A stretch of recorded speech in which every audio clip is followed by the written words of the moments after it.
Prepare for a Civil War romance that will challenge everything you think you know about love and loyalty. When a Southern belle's forbidden love threatens to destroy her, an unlikely protector emerges from the enemy ranks. This powerful story explores love that transcends racial barriers and the courage to stand against a world determined to tear hearts apart. Subscribe now and hit the notification bell for more historical romances that prove love conquers all, even in America's darkest hour. Love Against the Storm. Chapter 1. The Price of Love. The magnolia blossoms outside Evangeline Sinclair's bedroom window had begun to wilt in the oppressive June heat of 1863. Their once pristine petals now brown at the edges and falling like tears onto the manicured gardens of Rosewood Plantation. She watched them fall as she pressed her ear to the heavy oak door, straining to hear the heated conversation taking place in her father's study below. The voices carried up through the floorboards, her father's booming declarations, her mother's sharp interjections, and her brother Marcus's cold, measured tones that somehow frightened her more than outright shouting. They were discussing her future, she knew, and the discovery that had shattered the careful facade she had maintained for nearly 8 months. Someone had seen her with Isaiah, had witnessed the stolen moments of tenderness they shared in the old slave quarters that had been abandoned since the Union blockade had made maintaining the full plantation impossible. Someone had reported the unthinkable, that Colonel Robert Sinclair's daughter was carrying on with a free Negro who worked as a blacksmith in town. Evangeline's hand moved instinctively to her stomach, where the slight curve beneath her corset told a story that could no longer be hidden. At 19, she had been raised to be the perfect Southern belle, accomplished in music and French, skilled in the domestic arts that would make her a suitable wife for one of the neighboring plantation owners' sons. Instead, she had fallen desperately, completely in love with a man whose skin color made their affection not just socially unacceptable, but legally dangerous in Confederate Georgia.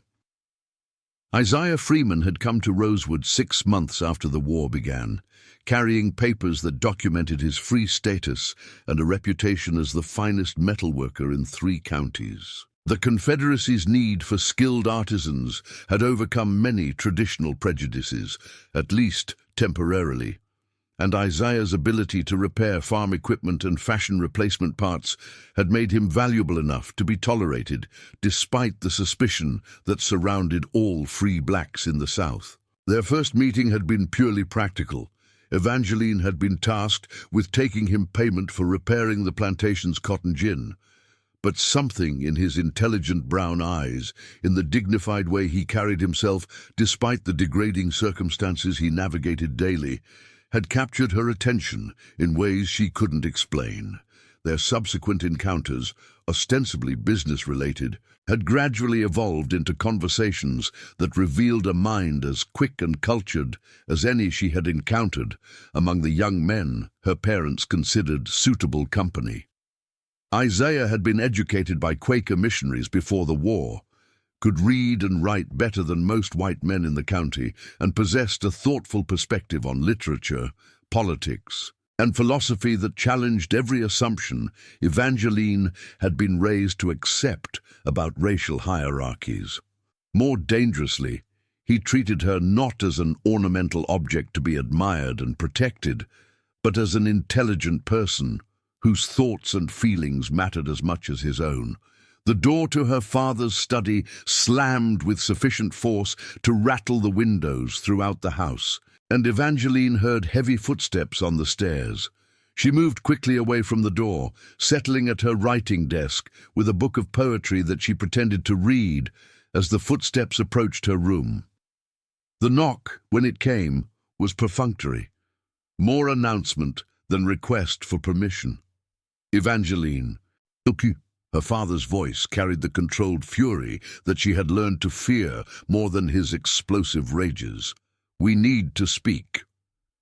Colonel Sinclair entered without waiting for her response, his Confederate uniform still bearing the dust of his recent return from the front lines near Atlanta. He had aged dramatically during the war years. His once robust frame now gaunt from irregular meals and constant stress, his graying hair receding from a face that seemed permanently etched with worry and anger. "Close your book," he said quietly, settling into the chair across from her desk. "We have more important matters to discuss than whatever romantic nonsense you're pretending to read." Evangeline obeyed, folding her hands in her lap and adopting the posture of dutiful attention that had been drilled into her since childhood. But inside, her heart raced with the terrified certainty that everything she loved was about to be destroyed. "I've received some very disturbing reports about your recent activities," Colonel Sinclair began, his voice carrying the measured tone he might use when interrogating captured Union soldiers. "Reports that suggest you've been engaging in behavior that could destroy not just your own reputation, but the honor of our entire family." "Father, I'm not certain what reports you might have received, but don't compound your disgrace with lies," he interrupted sharply. "Mrs. Patterson saw you with the Freeman boy near the old quarters. She saw you, embracing him, kissing him, behaving like a common trollop with a man whose very presence in our county should be considered an affront to decent society." The words hit Evangeline like physical blows, each accusation carrying the weight of absolute social condemnation. What had felt like the most natural, beautiful expression of love in the world was being characterized as moral corruption and family betrayal. "Isaiah is a good man," she said quietly, surprising herself with the steadiness of her voice. "He's intelligent, honest, hard-working, and kind. If you knew him as I do. If I knew him." Colonel Sinclair's voice rose to a dangerous pitch. "Evangeline, that man is a Negro. Whatever admirable qualities you think you perceive are irrelevant in the face of that fundamental fact. The very suggestion that such a relationship could exist is an insult to everything our family represents, everything our society depends upon." Evangeline felt tears beginning to gather in her eyes, but she forced herself to meet her father's gaze directly. "What our society depends upon is the systematic brutalization of human beings who deserve the same consideration and respect that we demand for ourselves. Isaiah's value as a person has nothing to do with the color of his skin." The slap came so quickly she didn't see it coming. A sharp crack that sent her reeling sideways in her chair and left her cheek burning with pain and shock. Colonel Sinclair stood over her, his face flushed with rage and something that might have been genuine anguish. "How dare you?" he whispered. "How dare you repeat the poisonous lies of abolitionists and union propagandists in my own house? Do you understand what you've done, Evangeline? Do you comprehend the consequences of your selfish, deluded behavior?" Evangeline touched her stinging cheek, tasting blood where her teeth had cut the inside of her mouth. "I understand that I love someone who loves me in return. I understand that happiness and companionship shouldn't be determined by arbitrary social conventions that serve no purpose except to maintain the privilege of people like us." People like us. Colonel Sinclair grabbed her by the shoulders, pulling her to her feet with enough force to leave bruises.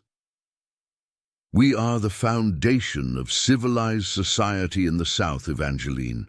Our authority, our leadership, our very right to exist as we do depends on maintaining proper relations between the races. When you degrade yourself with a Negro, you undermine everything that makes our way of life possible." The conversation was interrupted by a soft knock at the door, followed by her mother's entrance. Margaret Sinclair was a small, elegant woman whose beauty had once been legendary throughout the county, but war and worry had carved deep lines around her eyes and mouth. She carried herself with the rigid posture of someone determined to maintain dignity, despite circumstances that threatened to overwhelm her composure. "Robert," she said quietly, "the servants can hear you shouting. Perhaps we should discuss this matter more privately." "Let them hear," Colonel Sinclair replied, though he released Evangeline's shoulders and stepped back. "Let them understand what happens to white women who forget their place in the natural order of things." Margaret's eyes moved to her daughter's reddened cheek, and something flickered across her expression that might have been sympathy. But when she spoke, her voice carried the same inflexible authority that had governed Evangeline's upbringing. "Evangeline, your father and I have discussed your situation extensively. We've concluded that immediate action is necessary to protect both you and our family's reputation." She paused, studying her daughter's face with the assessment of someone delivering a medical diagnosis. "You will marry Thomas Whitmore within the month. The engagement will be announced tomorrow, and the ceremony will take place as soon as arrangements can be made." The announcement hit Evangeline like a cannon blast, destroying what remained of her hope that this confrontation might end with something less than complete disaster. Thomas Whitmore was the eldest son of their nearest neighbors, a Confederate captain currently on leave from his regiment, who had been pressing his suit for Evangeline's hand since before the war began. He was handsome, wealthy, well-connected, and everything her parents considered appropriate in a son-in-law. He was also cruel, arrogant, and possessed of the casual brutality toward slaves that Evangeline had learned to despise long before she met Isaiah. The thought of being bound to him for life, of bearing his children and pretending contentment with a marriage built on social convenience rather than affection, filled her with a despair so profound it was difficult to breathe. Subscribe for the next chapter of this forbidden Civil War romance.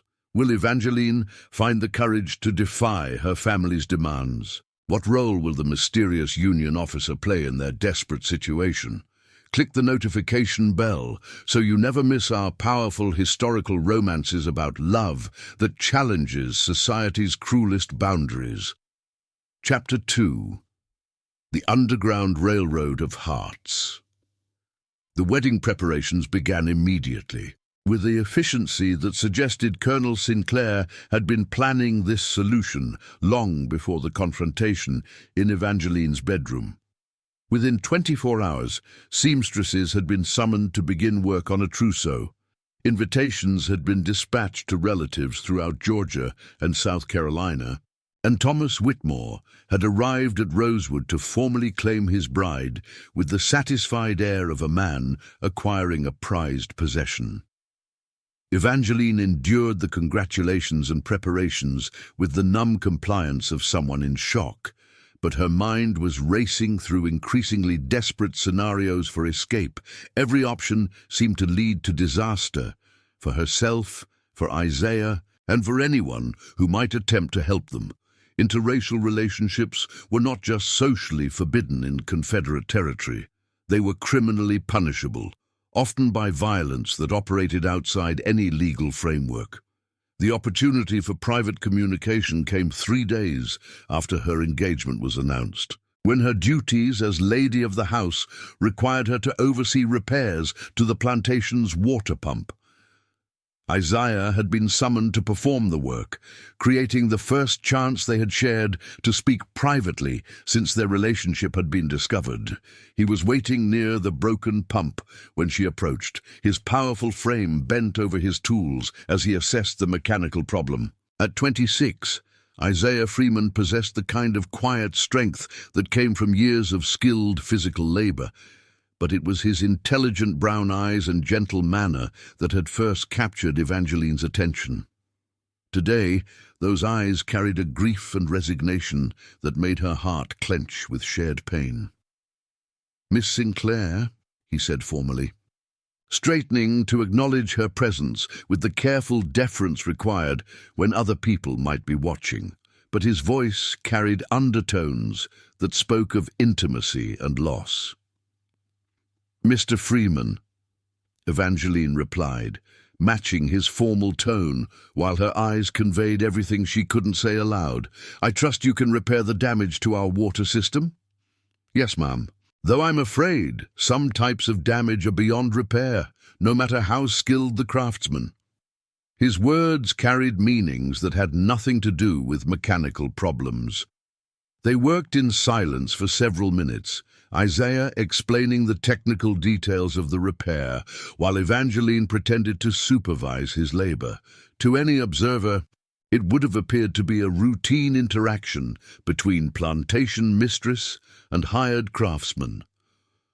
Only someone watching very carefully would have noticed the way their hands brushed when she handed him tools, or the way their eyes met for just a moment longer than propriety dictated. I heard about your engagement, Isaiah said quietly, during a moment when the overseer's attention was focused elsewhere. Congratulations on your upcoming marriage to Captain Whitmore. The formal words were like knives, and Evangeline had to grip her hands together to keep them from trembling. Thank you. I'm sure it will be suitable. Suitable, Isaiah repeated, as if tasting the word and finding it bitter. I suppose that's what matters most in your world, suitability rather than affection. Isaiah, Evangeline whispered, glancing around to ensure they couldn't be overheard. I never chose this. I would never choose this, but I don't know how to stop it without destroying both our lives. Isaiah's hands stilled on his tools, and for a moment his careful composure cracked to reveal the anguish he had been hiding. Evangeline, if there was a way, if there was somewhere we could go where your family's influence couldn't reach us. Where? She asked desperately. Where in the Confederacy could we live as husband and wife? Where could we raise children without constant fear of violence and persecution? Indeed, the question hung between them like a challenge to everything they had dared to dream during their stolen moments together. The South in 1863 offered no sanctuary for interracial couples, no matter how deep their love or how genuine their commitment to each other. There are places, Isaiah said carefully, his voice so low she had to strain to hear him, north of here, beyond Confederate authority, people who help, people in situations like ours. Evangeline's heart began to race as she realized what he was suggesting. The Underground Railroad was primarily known for helping escaped slaves reach freedom in the North, but rumors persisted of a broader network that assisted anyone fleeing Southern racial laws, including free blacks and the occasional white person whose sympathies or relationships had made them enemies of Confederate society. That's impossible, she whispered. The risks are too great if we were caught attempting to reach Union lines. If we're caught, they'll probably hang me and send you to an asylum, Isaiah replied matter-of-factly. But if we remain here, you'll be married to a man you don't love, and I'll spend the rest of my life watching you pretend to be happy while my heart breaks a little more each day. The brutal honesty of his assessment forced Evangeline to confront the full scope of their impossible situation. Remaining at Rosewood meant accepting a future that felt like a living death, but attempting to escape meant risking actual death, along with the certainty that failure would result in consequences far worse than an unwanted marriage. Their conversation was interrupted by the approach of Thomas Whitmore, who had been touring the plantation with Colonel Sinclair and had apparently decided to inspect his future wife's activities. He was a handsome man in the classical Southern mode, tall, fair-haired, with the kind of aristocratic features that suggested generations of privileged breeding. But there was something cold in his blue eyes, a casual arrogance that made Evangeline's skin crawl whenever he looked at her. "My dear," Thomas said, settling a possessive hand on Evangeline's waist, "surely you don't need to personally supervise every minor repair. That's what we employ people like this boy for."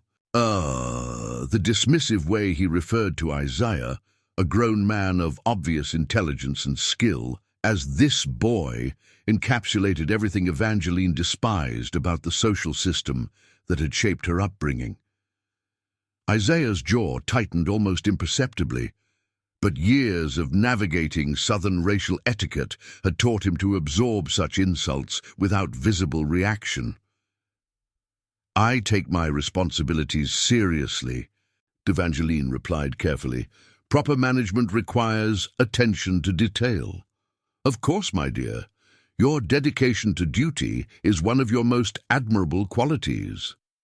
Thomas's smile was patronizing in a way that suggested he viewed her engagement with plantation management as charming but unnecessary. "Though once we're married, you'll have other duties that will occupy your attention more completely." The implication in his words made Evangeline feel nauseated, but she forced herself to smile and nod, as if his possessive assumptions were perfectly reasonable. Meanwhile, Isaiah continued his work with the mechanical precision of someone using physical labor to control emotions that threatened to overwhelm his composure. "How long will this repair take?" Thomas asked, addressing Isaiah directly for the first time. "Another hour, maybe 2, Isaiah replied without looking up from his work. "Depends on whether the replacement parts fit properly." "See that it doesn't take longer," Thomas said curtly, "and make sure you clean up after yourself when you're finished. I won't have my wife's property looking like a blacksmith shop." The casual assumption of ownership over the property, over Evangeline herself, was delivered with such matter-of-fact certainty that it took Evangeline's breath away. In Thomas's mind, their engagement had already transformed her from an individual with her own thoughts and desires into an extension of his will and property. After Thomas and her father had moved on to inspect other areas of the plantation, Evangeline found herself alone with Isaiah again. The brief encounter with her fiancé had crystallized the horror of her future in ways that made desperate measures seem not just reasonable but necessary. "Tell me more about these places you mentioned," she said quietly. "These people who help others escape." Isaiah glanced around to ensure they were truly alone before responding. "There's a network, conductors they're called, people who guide refugees along safe routes toward Union territory. I've heard there's a station not far from here, a farm run by people with sympathetic views. How would we make contact? Carefully, very carefully. One wrong word to the wrong person, and we'd all be dead or worse." Isaiah's voice carried the weight of someone who understood the stakes involved. "But if you're serious about this, if you're truly willing to give up everything you've known for an uncertain future in the North, I might be able to make inquiries." Evangeline looked back toward the plantation house where her family was planning a wedding that would bind her to a man she despised in service of social conventions that had already caused more suffering than she could bear. The life they were preparing for her stretched ahead like a prison sentence, filled with pretense and compromise and the gradual death of everything that made her who she was. "Make the inquiries," she said firmly. "Whatever the risks, they can't be worse than the certainty of unhappiness that waits for me here." Don't miss the next chapter. Will Evangeline and Isaiah find help from the Underground Railroad? What dangers await as they prepare to risk everything for love? Subscribe now and hit the bell icon for more Civil War romance that explores the courage required to follow your heart against impossible odds. Chapter 3. The Protector in Blue. The Underground Railroad contact came in the most unlikely form imaginable. Captain James Morrison of the 54th Massachusetts Infantry Regiment, who appeared at Rosewood Plantation 3 days before Evangeline's scheduled wedding under a flag of truce and carrying dispatches that officially concerned prisoner exchanges but actually concealed a far more dangerous mission. Morrison was a lean, weathered man of perhaps 35, with prematurely grey hair and the kind of alert, intelligent eyes that suggested he was accustomed to operating in hostile territory, where a single mistake could prove fatal. His Union uniform was travel-stained but well-maintained, and he carried himself with the quiet confidence of someone who had survived multiple campaigns and emerged stronger rather than broken. Evangeline first encountered him in the plantation's main parlor, where her father was grudgingly extending the courtesy due to an enemy officer operating under legitimate military protocols. The sight of a blue uniform in her family's home was jarring enough, but something in Morrison's manner, the way his eyes seemed to assess everything while revealing nothing of his own thoughts, suggested purposes that went far beyond official dispatches. "Colonel Sinclair," Morrison was saying as Evangeline entered the room, "I appreciate your cooperation in facilitating these exchanges. Such civilized conduct between military opponents serves the interests of all parties involved." "Captain Morrison," her father replied stiffly, "I perform my duty as required by the conventions of war, nothing more, nothing less." And Morrison's gaze shifted to Evangeline as she approached, and she felt a strange sensation of recognition, as if his presence somehow connected to the desperate hopes she and Isaiah had been nurturing. When he spoke, his words carried undertones that seemed designed to convey meanings beyond their surface content. "Miss Sinclair, I presume. Your father has mentioned your upcoming wedding. Please accept my congratulations on what I'm sure will be a joyous occasion." "Thank you, Captain Morrison," Evangeline replied carefully, "though joy may be too strong a word for what is essentially a practical arrangement between families." Her father's sharp glance warned her against speaking so candidly to an enemy officer, but Morrison's slight nod suggested he had understood the signal she was attempting to send. When he spoke again, his voice carried a subtle emphasis that made her pulse quicken with possibility. "Practical arrangements?" Morrison repeated thoughtfully. "Yes, I suppose many important decisions in wartime are driven more by necessity than inclination, though I've always believed that individuals should have some voice in determining their own futures, regardless of external pressures." The conversation continued for another 20 minutes, covering the routine details of prisoner exchanges and supply negotiations that provided cover for Morrison's real mission. But Evangeline found herself studying his face, noting the intelligence and compassion in his expressions, and gradually becoming convinced that this Union officer represented the help she and Isaiah had been praying for. The opportunity for private communication came when Colonel Sinclair was called away to deal with an urgent message from his regiment, leaving Evangeline to entertain their guest according to the demands of Southern hospitality. Morrison waited until they were certain of privacy before speaking directly. "Miss Sinclair," he said quietly, "I believe you and I may have mutual friends. People who are concerned about your welfare and the welfare of a certain craftsman who works in this area." Evangeline's heart began to race as she realized her desperate hopes were about to be answered. "I'm not certain what friends you might be referring to, Captain Morrison." "Friends who believe that love shouldn't be constrained by artificial barriers. Friends who understand that sometimes the only way to preserve what matters most is to leave behind everything that seems familiar and secure." Morrison's voice carried the careful precision of someone conveying information that could prove deadly if overheard. "Such friends would be taking tremendous risks," Evangeline whispered. "The penalties for assisting people in situations like mine are severe." "The penalties for many forms of moral courage are severe," Morrison replied. "But some of us have concluded that certain principles are worth defending regardless of personal cost." Before Evangeline could respond, the sound of approaching footsteps forced them to resume the pretense of casual conversation about neutral topics. Thomas Whitmore entered the parlor with the proprietary air of someone inspecting his domain, his eyes immediately focusing on Morrison's Union uniform with poorly concealed hostility.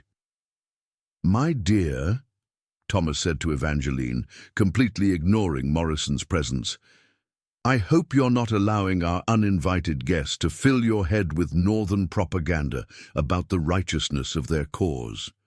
Morrison stood and offered a slight bow that managed to be both courteous and subtly mocking. "Captain Whitmore, I presume. Please accept my congratulations on your upcoming marriage. Miss Sinclair speaks very highly of the practical advantages such an arrangement will provide." The emphasis Morrison placed on practical advantages was clearly intentional, and Thomas's expression suggested he caught the implied criticism of his relationship with Evangeline. "Captain Morrison, isn't it? I'm surprised to find a Union officer taking such interest in private family matters that don't concern northern military operations. I find that human relationships often provide valuable insights into the motivations and morale of civilian populations," Morrison replied smoothly. "Understanding how people balance personal desires against social obligations helps predict their likely responses to changing military circumstances." The intellectual sparring continued for several more minutes, with Morrison demonstrating a sophisticated understanding of Southern society that made his presence seem even more mysterious and significant. He spoke like someone who had spent considerable time studying Confederate culture, but also like someone who understood its fundamental contradictions and weaknesses.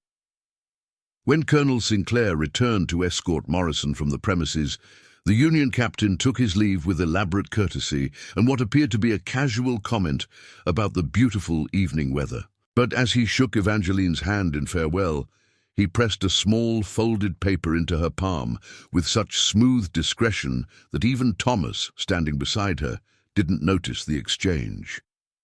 "Thank you for your gracious hospitality, Miss Sinclair," Morrison said formally. "I hope your wedding celebration is everything you hope it will be." After Morrison's departure, Evangeline made her excuses and retreated to her bedroom, where she unfolded the paper with trembling hands. The message was brief and written in a clear, precise hand.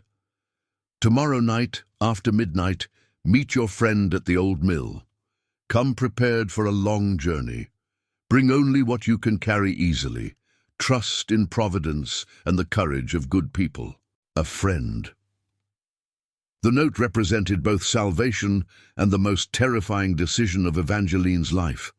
Within 24 hours, she would either be beginning a new life with the man she loved, or she would be dead, captured, or facing consequences that she couldn't bear to imagine. But looking around her bedroom, with its expensive furnishings and reminders of a privileged life that had become a prison, she felt certain that any future would be better than the one being imposed upon her by family and social convention.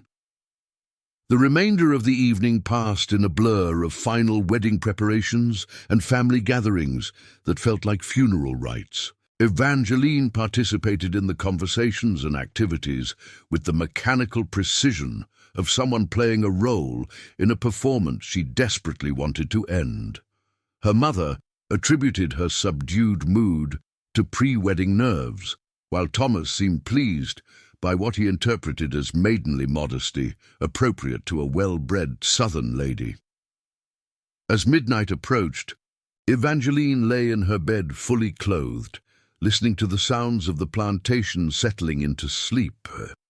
She had packed a small bag with essential items, money, jewelry that could be sold if necessary, a few pieces of clothing suitable for travel, and the locket containing her mother's portrait that represented the only memento she would carry from her old life. The walk to the old mill took 20 minutes through familiar territory that seemed transformed by darkness and the weight of momentous change.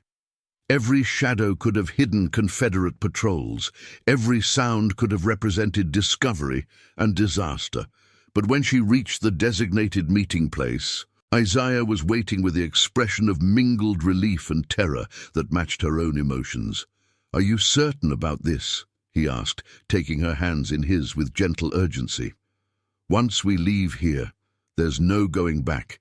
If we're caught, at least we'll face whatever comes together," Evangeline replied firmly. I can't marry Thomas tomorrow, Isaiah. I can't pretend to love a man I despise while the person I actually love watches from a distance. Before Isaiah could respond, Captain Morrison emerged from the shadows with the silent precision of someone trained in reconnaissance operations. He was no longer wearing his Union uniform, having changed into civilian clothes that would attract less attention during the dangerous journey ahead. "Miss Sinclair, Mr. Freeman," Morrison said quietly, "if you're both committed to this course of action, we need to move immediately. I have a wagon waiting half a mile from here, and we have a long way to travel before dawn." As they walked toward their uncertain future, Evangeline felt the last threads connecting her to her old life finally snap. Behind them lay everything she had ever known: family, home, social position, financial security. Ahead lay dangers she could barely imagine, and a future that depended on the courage of strangers and the strength of a love that had already proven capable of overcoming impossible obstacles. Subscribe for the stunning conclusion. Will Morrison's Underground Railroad network successfully guide them to freedom? Can their love survive the perils of their escape through enemy territory? Hit the notification bell for the final chapter of this Civil War romance that proves some loves are worth risking everything.